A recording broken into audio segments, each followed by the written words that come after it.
I will reach out to people all over the world to spread the sunnah. My life can be sacrificed for my Murshid's sake. I will reach out to people all over the world to spread. 2 দিনের হল্যান্ডের সফর ছিল। জুমার দিন প্রায় 2টা বাজে Rotterdam এয়ারপোর্টে আমরা পৌঁছেছি।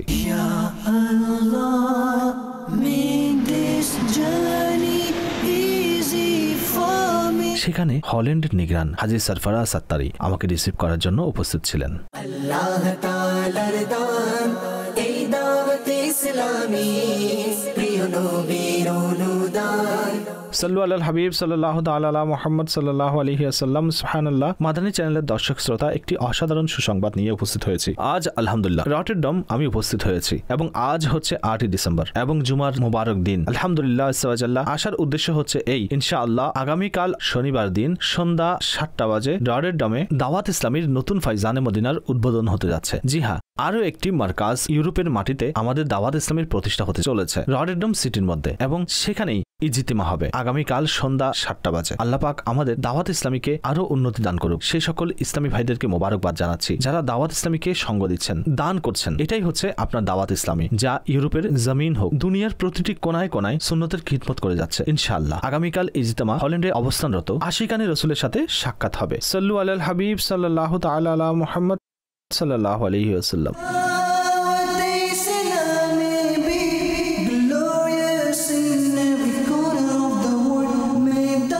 মাগরিবের নামাজের পর জাদওয়াল ছিল, যেখানে বিভিন্ন ব্যক্তিদের সাথে সাক্ষাতের ব্যবস্থা হয়েছিল। আমার 2 দিনের এই জাদওয়াল খুবই সংক্ষিপ্ত ছিল। জেহেনি আজমাইশের জন্য সফর করতে হয়েছে। হল্যান্ডে দাওয়াত ইসলামীর মাদানী মার্কাজে উদ্বোধনও ছিল। এই জন্য কিছু বাকি টাকাও সংগ্রহ করার প্রয়োজন ছিল, কেননা 31 ডিসেম্বর পর্যন্ত আমাদের এই টাকা আদায় করার সত্য ছিল। প্রকাশ থাকে যে এটি হল্যান্ডের শহর রটারডামে আজিমুসান ফাইজানে মদিনা, যা 1 মিলিয়ন ইউরো প্রায় 13,70,43,000 টাকার মূল্যে কেনা হয়েছিল। এর মধ্যে 6.5 লক্ষ ইউরো জমা হয়েছিল এবং প্রায় 3.5 লক্ষ ইউরো শর্টফল ছিল, এবং 31 ডিসেম্বর পর্যন্ত সেগুলো পরিশোধের শেষ তারিখ ছিল। ইসলামী ভাইদের অনেক পীড়াপিড়িতে আলহামদুলিল্লাহ সেখানে সফর করি, সেখানে গিয়ে কিছু ব্যক্তিত্বের সাথে সাক্ষাৎ করি, বিজনেস কমিউনিটির সাথে সাক্ষাৎ করি।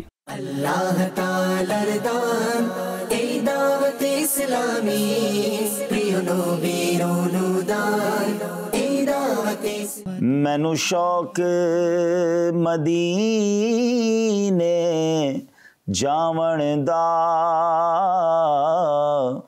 मेरे दिल विच हसरत होर नहीं। आका तेरी मर्जी साडा ते कोई जोर नहीं।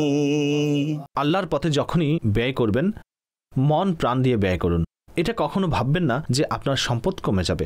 আল্লাহ দিয়েছেন, সেটার শুকর আদায় করার একটা পদ্ধতি হচ্ছে তার পথে ব্যয় করা। তাতে অনেক সংখ্যক নেকি হতে পারে। গরিবদের সাহায্য করুন, আত্মীয় স্বজনকে সাহায্য করুন, এবং সর্বোত্তম সদকা হচ্ছে আপন আত্মীয় স্বজনের নিকট ব্যয় করা। এটা মনে রাখবেন, নিজের নিকট আত্মীয়দের সদকা করলে ডাবল সওয়াব। এক হচ্ছে সদকার সওয়াব এবং দ্বিতীয় হচ্ছে আত্মীয়তার। এই কথা মনে রাখতে হবে। কিন্তু শয়তান হচ্ছে তোমাদের প্রকাশ্য শত্রু। ফার্স্ট অফ অল এই মর্দুদ চাই আমরা যেন নেকি না করি। যদিও আমরা নেকি করি, তারপরেও শয়তান শান্তিতে বসে থাকে না। এখন সে নেকিকে ধ্বংস করার জন্য চেষ্টা করে। এই 2টা পদ্ধতি রয়েছে এবং কোরআন তা খুবই সুন্দরভাবে প্রকাশ করেছেন। ইয়া আইয়ুহাল্লাযীনা আমানু লা তুবতিলু সাদাকাতিকুম বিল মান্নি ওয়াল আযা। হে ঈমানদারগণ, নিজের সদকা নষ্ট করো না। আপনি ভাবছেন সদকা দিয়েছেন, রসিদ পেয়েছেন, এখন কিভাবে সদকা নষ্ট করতে পারে? আমি কাউকে হেল্প করেছি, এরপর কিভাবে নষ্ট হতে পারে? কোরআন বলছে নিজেদের সদকা নষ্ট করো না। কিভাবে? খোটা দিয়ে অথবা কষ্ট দিয়ে। আপনি যদি সেই নেকি আল্লাহর জন্য করেন তাহলে আপনি সেটা নষ্ট করে দিচ্ছেন। সদকা দিন, অনেক ভালো কথা। কেবল সদকা নয়, যে কোনো নেকি করুন। কিন্তু যদি খোটা দেন, বরং বাস্তব কথা বলছি। আমি বয়ানের মধ্যে এই কথা বলে থাকি, যখনই আল্লাহর পথে ব্যয় করবেন সাথে সাথে সদকাই শুকরও আদায় করুন। হে আল্লাহ, তোমার মেহেরবানি, তুমি দাতা বানিয়েছ, ভিক্ষুক বানাওনি। হ্যাঁ, আপনি ফিল করুন আমার ও তার মাঝে পার্থক্য কি। হ্যাঁ, সে আমার নিকট এসেছে, আমিও তো কারোর নিকট যেতে পারতাম। আল্লাহ আমাকে না চাইতে এমন বানিয়েছেন। মানুষ আমার নিকট হেল্প চাচ্ছে, আমি হলাম দাতা, আমিও তো ভিক্ষুক হতে পারতাম। আমার অবস্থা কি হতো যদি আমার সন্তান অসুস্থ হতো, আমার নিকট যদি টাকা না থাকতো? আল্লাহর পথে ব্যয় করুন, কিন্তু আল্লাহর জন্য করুন, খোটা দিবেন না, শুকর আদায় করুন। আমরা এমন এক মাইন্ডসেট বানিয়েছি যে বেঁচে গেছে, ফেলে দেওয়ার যোগ্য, আমাদের কাজের নয়, তা আল্লাহর পথে দিয়ে দিই। হ্যাঁ, আমরা তো আল্লাহর পথে দান করার জন্য মাআযাল্লাহ সাম অফ আস নষ্ট বস্তু তালাশ করি। আচ্ছা, পোশাকগুলো পুরাতন হয়ে গেছে, ফেলে দেওয়ার মতো হয়ে গেছে, সেটা আল্লাহর পথে দান করি। আমি একটা উদাহরণ দিচ্ছি। আল্লাহর পথে দেওয়ার সময় আমাদের কি টেনশন হয়? যেমন আপনি কোথাও জুমা পড়ছেন, ইমাম সাহেব ঘোষণা করেছেন আপনারা মসজিদের জন্য চাঁদা দিন। আপনার কাছে দুটি নোট রয়েছে, একটি নতুন আর একটি পুরাতন। সত্যিকার ভাবে বলুন, মসজিদে কোনটি দান করেন?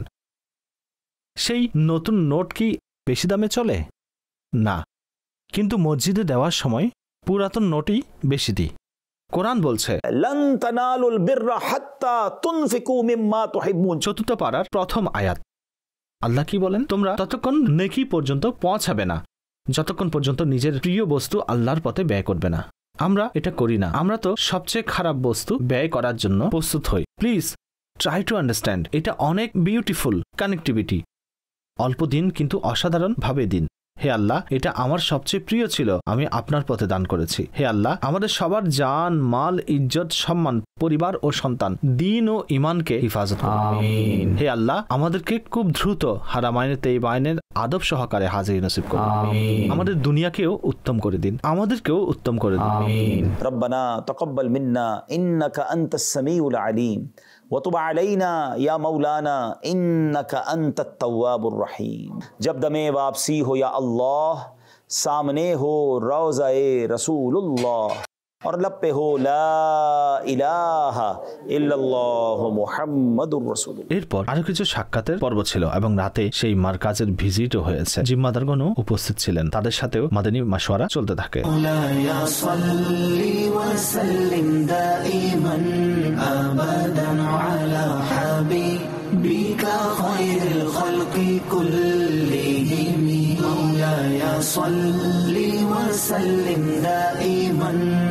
أبدا على حبيبك خير الخلق كلهم هو الحبيب।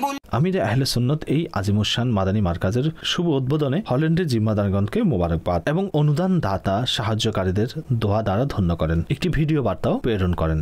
আমার প্রিয় মাদানী বেটা হাজী সরফরাজ আত্তারি এবং হল্যান্ডের দাওয়াত ইসলামীর মজলিসে মুশাওয়ারাতের আমার মাদানী বেটাগণ, তিনি আপনাদের সবাইকে মাদানী পুত্র হিসেবে সম্মান জানাচ্ছেন। ওয়ালাইকুম আসসালাম। আপনাদের অনেক অনেক অনেক মোবারক হোক। 9 ডিসেম্বর 2023 শনিবার স্যাটারডে নাইট আপনাদের ফয়জানে মদিনার ওপেনিং সেরেমনিতে হাজী আব্দুল হাবিব রুকনে শুরা তশরিফ আনছেন। মারহাবা মারহাবা মারহাবা। প্রথমত তোহফা গ্রহণ করুন। এক ব্যক্তি আরজ করল, ইয়া রাসূলুল্লাহ সাল্লাল্লাহু আলাইহি ওয়াসাল্লাম, আমি সূরা কুল হুয়াল্লাহু আহাদকে খুব ভালোবাসি, খুব ভালোবাসি। সরকার নামদার সাল্লাল্লাহু আলাইহি ওয়াসাল্লাম ইরশাদ করেন, তোমার এই মুহাব্বত তোমাকে জান্নাতে প্রবেশ করাবে। এটি তিরমিজি শরীফে বর্ণিত হয়েছে। সুবহানাল্লাহ। আলাল হাবিব সাল্লাল্লাহু আলা মুহাম্মদ সাল্লাল্লাহু আলাইহি ওয়া আলিহি ওয়াসাল্লাম। দেখুন, এই মাদানী মারকাজকে আমাদের ভরপুর আবাদ রাখতে হবে ইনশাআল্লাহ। নামাজ রোজার মাধ্যমে আবাদ রাখা, সুন্নতের উপর আমলকারীদের সুন্নত প্রশিক্ষণের মাধ্যমে আবাদ রাখা এবং মাদানী কাফিলার মাধ্যমে আবাদ রাখা। আল্লাহ আপনাদের সবাইকে সুখী ও সমৃদ্ধ রাখুন। সবাই যেন ফুলের মতো সুন্দর এবং প্রস্ফুটিত থাকে। আল্লাহ সবাইকে হাজী বানিয়ে দিন, মদিনার মুসাফির বানিয়ে দিন। আমিন। বিজাহি খাতামিন নবিয়িন সাল্লাল্লাহু আলাইহি ওয়াসাল্লাম। আমার বেহিসাব মাগফিরাতের জন্য দোয়ার আবেদন করছি। আল্লাহ তাআলার দান এই দাওয়াত ইসলামী, প্রিয় নবীর অনুদান এই দাওয়াত ইসলামী। আল্লাহ তাআলার দান এই দাওয়াত ইসলামী।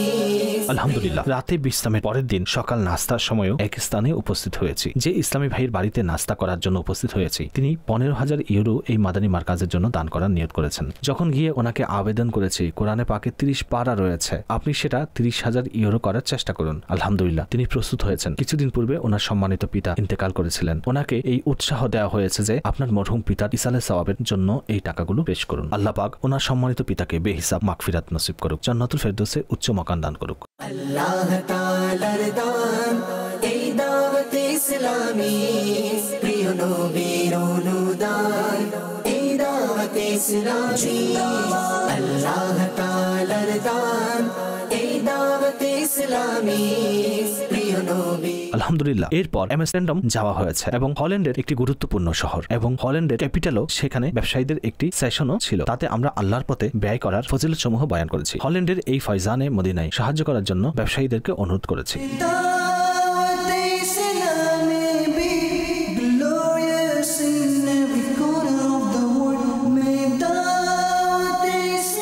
নবী পাক বলেন যে আমার উপর 1000 বার দরুদে পাক পড়ে, আকা বলেন জান্নাতের দরজায় তার কাঁধ আমার কাঁধের সাথে স্পর্শ করবে। সুবহানাল্লাহ, সুবহানাল্লাহ। হযরত ওসমান গনি রাদিয়াল্লাহু তাআলা আনহু ইসলামের প্রথম দিকে ইসলাম গ্রহণ করেছেন, অর্থাৎ পৃথিবীতে ইসলাম গ্রহণকারীদের মধ্যে 4th বা 5th, চতুর্থ বা পঞ্চম ওনার নাম্বার, অর্থাৎ তিনি এত পূর্বে মুসলমান হয়েছেন।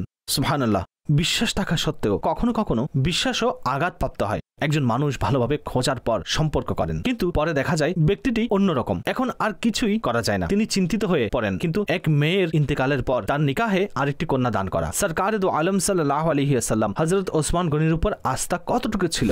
আল্লাহ তাআলার দান এই দাওয়াত ইসলামী প্রিয় নবীর অনুদান এই দাওয়াত ইসলামী আল্লাহ তাআলার দান এই দাওয়াত ইসলামী প্রিয় নবীর অনুদান। এরপর আলহামদুলিল্লাহ সেই আজিমুশান ইজতিমার উদ্দেশ্যে গিয়েছি, যা ছিল সেই মার্কাজের উদ্বোধনী ইজতিমা। ফয়জানে মদিনায় আজিমুশান ইজতিমা হয়েছে। পা রাখার মতো জায়গা ছিল না, যথেষ্ট ইসলামী ভাই দাঁড়ানো ছিল। আলহামদুলিল্লাহ আমির আহলে সুন্নাত যে দোয়া ভিডিও বার্তার মাধ্যমে দিয়েছিলেন তা আমরা সেখানে প্রচার করেছি। আল্লাহর রহমতে সেই 2 দিনের শিডিউলের বরকতে আল্লাহ পাক এত দয়া করেছেন, আমাদের টার্গেট প্রায় পূরণ হওয়ার কাছাকাছি পৌঁছেছে। কয়েকটি দেশ থেকে লোকেরা যোগাযোগ করেছেন, তারা মাদানী চ্যানেলে সরাসরি যেহেতু এই বয়ান দেখেছেন, তারাও আলহামদুলিল্লাহ এই প্রজেক্টে নিজেরা সাহায্য করার নিয়ত করেছেন। আল্লাহ তাআলার দান এই দাওয়াত ইসলামী প্রিয় নবীর অনুদান এই দাওয়াত ইসলামী আল্লাহ তাআলার দান। वो तन्हा कौन है? अल्लाह अल्लाह। बादशाह वो कौन है? अल्लाह अल्लाह। मेहरबान वो कौन है? अल्लाह। क्या ऊंची शान है? अल्लाह अल्लाह। सब दिलों की जान है। अल्लाह अल्लाह। उसकी अपनी शान है। अल्लाह अल्लाह। हस्बी रब्बी जल्लल्लाह। अल्लाह अल्लाह। मा फी क़ल्बी गैरुल्लाह। अल्लाह। नूर मुहम्मद सल्लल्लाहु अल्लाह अल्लाह। ला इलाहा इल्लल्लाह। अल्लाह अल्लाह। হযরত ওমর ফারুক রাদিয়াল্লাহু তাআলা আনহু তিনি বলেন, আমি চিন্তা করি প্রত্যেকবার সিদ্দিক আকবর নেকি সমূহে ফার্স্ট হয়ে যায়। এইবার আমার নিকট কিছু টাকা বেশি ছিল, আর্থিক অবস্থা কিছুটা ভালো ছিল, সচ্ছল অবস্থা ছিল। বলেন এইবার সুযোগ এসেছে, আমি সিদ্দিক আকবর থেকে ফার্স্ট হয়ে যাব। বলেন নিজের সম্পদকে অর্ধেক করে ভাগ করেছেন, 50% নিয়ে নবী পাকের দরবারে পৌঁছলেন। এদিকে কিছু মানুষ 2.5% দান করতে টেনশনে পড়ে যান, জাকাত আদায় করতে কষ্ট হয়। ওহ, 10,000 ইউরো জাকাত! হে আল্লাহর বান্দা, আল্লাহ তো 4 লাখ দিয়েছেন, তাই তো 10,000 হয়েছে। শুকর আদায় করুন। 10,000 এত ভারী হয়ে উঠেছে। তিনি 50% নিয়ে যখন পৌঁছলেন, সরকার দু আলম সাল্লাল্লাহু আলাইহি ওয়াসাল্লাম বলেন, হে ওমর, কি নিয়ে এসেছো? তিনি বলেন, হুজুর 50% আপনার দরবারে নিয়ে এসেছি, অর্ধেক সম্পদ নিয়ে এসেছি। বলেন আমি বড়ই অপেক্ষায় ছিলাম সাইয়্যিদুনা আবু বকর সিদ্দিক আসলে আমি ওনার থেকে ফার্স্ট হয়ে যাব, আমি এত সম্পদ নিয়ে এসেছি। অপরদিকে সিদ্দিক আকবর রাদিয়াল্লাহু তাআলা আনহু কাঁধের উপর একটি ঝুড়ি, একটি থলে নিয়ে এসেছিলেন। এই বিষয়টি একটু বোঝার প্রয়োজন, একটু এই দিকে মনোযোগ দিন। দেখার ক্ষেত্রে হযরত আবু বকর সিদ্দিকের মাল অল্প ছিল, হযরত ওমরের মাল দেখার ক্ষেত্রে অধিক ছিল। আজ এই বিষয়টি বুঝে নিন। হযরত আবু বকর সিদ্দিক যখন মাল নিয়ে আসেন, তখন নবী পাক আলাইহিস সালাতু সালাম বলেন, হে আবু বকর, কি নিয়ে এসেছো? বলেন, হুজুর যা কিছু ঘরে ছিল সবকিছু নিয়ে এসেছি। হে আবু বকর, পরিবারের জন্য কি রেখে এসেছো? বলেন, হুজুর পরিবারের জন্য আল্লাহ এবং তার রাসূল যথেষ্ট। হযরত আবু বকর সিদ্দিক রাদিয়াল্লাহু তাআলা আনহু কি করেছেন? ঘরের সবকিছু দান করেছেন। তার যে বোতাম ছিল সেটার স্থলে কাঁটা লাগিয়েছেন, বোতামও আল্লাহর পথে দান করে দিয়েছেন। এখন কথাবার্তা চলছে, জিবরাইল আমিন উপস্থিত হন, তার পোশাকও কাঁটা লাগানো ছিল। নবী পাক প্রশ্ন করলেন, হে জিবরাইল, এটা কেমন পোশাক পরেছ? হুজুর, শুধু আমি নই, আল্লাহর নিকট আবু বকরের কর্মকাণ্ড এমন পছন্দনীয় হয়েছে, আসমানে যতগুলো ফিরিস্তা রয়েছে সকলে এমন পোশাক পরেছে আজ। হুজুর, আবু বকর সিদ্দিককে বলুন তোমার রব তোমাকে সালাম দিয়েছে এবং এটাও বলেছে যে, হে আবু বকর, বলো এই অবস্থায় তুমি কি আমার উপর সন্তুষ্ট আছো? নবী পাক হযরত আবু বকর সিদ্দিককে আল্লাহ পাকের সালাম পৌঁছালেন এবং বললেন, হে আবু বকর, আল্লাহ জিজ্ঞাসা করেছেন যে এই অবস্থায় সন্তুষ্ট আছো কি? সিদ্দিকে আকবর প্রচন্ড কান্না শুরু করলেন, অনেক কাঁদলেন, খুব কান্নাকাটি করলেন, বললেন, হুজুর, আমি আমার রবের প্রতি কিভাবে অসন্তুষ্ট থাকতে পারি? তিনি কেমন ব্যক্তি ছিলেন, সবকিছু দান করেও তিনি আল্লাহর উপর সন্তুষ্ট। আমরা সামান্যতম দান করতেও প্রস্তুত নই, সামান্য কষ্ট পেলে আমরা পেরেশান হয়ে যাই, আল্লাহর দরবারে কমপ্লেইন করি। আল্লাহু আকবার। সাহাবায়ে কিরামের প্রতিযোগিতা কি ছিল? নেকি সমূহের মধ্যে আমি ফার্স্ট হয়ে যাব। আমাদের প্রতিযোগিতা কি? তার ঘর কেমন, আমার ঘর এমন। ফ্যামিলি নিয়ে কারো বাড়িতে গেলে এবং সেখান থেকে ফিরে আসলে তাহলে নিজের বাড়িতে ঝগড়া আরম্ভ হয়। দেখেছেন তার ফার্নিচার কেমন? তুমি তো কখনো বানিয়ে দাওনি। দেখেছেন তিনি কেমন পোশাক পরেছেন? তার সন্তানের বিয়েতে কতগুলো ডিশ ছিল। আমাদের তার চেয়ে উত্তম খাবার তৈরি করতে হবে। আপনি তো আমাদেরকে কোনো কিছু কিনে দেননি, তিনি তো ব্র্যান্ডের পোশাক পরেন। লোকটি বলেন, আমি দাওয়াতে নিয়েছিলাম, আমার ঘরে ঝগড়া আরম্ভ হলো। এগুলো পরিহার করুন। একটি কথা স্মরণ রাখবেন আমার ভাইয়েরা এবং ইসলামী বোনেরা যারা শুনছেন, এমন কম্পিটিশন থেকে বেরিয়ে আসুন। যদি আপনি মাল এবং দুনিয়ার নিয়ামত রাজির কম্পিটিশন করেন তাহলে কখনো সুখে থাকতে পারবেন না। কেননা আপনার সব সময় এটা মনে পড়বে, আপনার কাছে 1 কেজি আছে, মানুষের কাছে 100 কেজি আছে। আপনি গাড়ি কিনলে মানুষের কাছে বিমান আছে। আপনি কি করবেন? আপনি ফ্ল্যাট কিনলে মানুষের কাছে বাড়ি আছে। আমাদের জীবন এই কল্পনায় কেটে গেছে। আমাদের প্রবলেম হয় সেটা, আমরা অন্যদের নিয়ামত সমূহ দেখে আমাদের নিয়ামত সমূহকে মূল্যহীন ভাবতে শুরু করি। আল্লাহ তাআলা আমাদেরকে অনেক দিয়েছেন, আমরা কখন এগুলো উপভোগ করব, কখন শুকর আদায় করব, এই জিনিসটা আমাদের বুঝতে হবে। আমার প্রিয় ইসলামী ভাইয়েরা, আমাদেরকে এই বিষয়টি বিবেচনা করা উচিত। সদা সর্বদা আমাদেরকে আল্লাহর শুকর আদায় করা উচিত। আল্লাহ আমাদেরকে এবং আপনাদেরকে যত দিয়েছেন, আমি আপনাদের সবাইকে একটি দাবি করতে যাচ্ছি। আমি এবং আপনারা যেমন জীবন যাপন করছি, এমন জীবন যাপনের জন্য লক্ষ কোটি মানুষ স্বপ্ন দেখছেন। মাওলানা সাহেব, আপনি এটা কেমন কথা বলেছেন? আমি তো অনেক টেনশনে আছি, ভাড়া বাড়িতে থাকি, আমি বেকার। হয়তো এমন কোনো ভাই আছেন যিনি আমাদের কথা শুনছেন। হ্যাঁ, আপনি যেই ধরনের জীবন যাপন করুন না কেন, পৃথিবীর অনেক মানুষ এটির স্বপ্ন দেখছেন। কেন জানেন? আমরা আপনারা পায়ের মাধ্যমে হাঁটি, এমন অনেকেই আছেন যাদের পা নেই। হ্যাঁ, আজ দুপুরের খাবার আমরা সকলে খেয়েছি। কিছু লোক হয়তো রাত্রের খাবার খেয়ে এসেছেন, হয়তো চা পান করে এসেছেন। এই মুহূর্তে পৃথিবীতে এমন অনেক মানুষ আছেন যারা এখনো কিছু খায়নি। বাইরে কত যে ঠান্ডা, যখন আপনি বাসায় যাবেন বালিশ, কম্বল এবং হিটার প্রস্তুত থাকবে। আপনি কি জানেন পৃথিবীতে এই মুহূর্তে অনেক মানুষ আছেন যাদের কাছে ঘুমানোর বিছানাও নেই, তাদের বাড়ি নেই, তারা রোদে ঘুমায়। সব ছেড়ে দিন, আমি এবং আপনারা এই মুহূর্তে তো স্বাধীন আছি, তাই না? লক্ষ লক্ষ মানুষ জেলখানায় আছেন। তারা প্রতিদিন বাড়ির কথা মনে করেন, তাদের সন্তানদের মিস করেন। তাদের রাতগুলো কেমন কাটে? এটা কি রবের অনুগ্রহ নয়?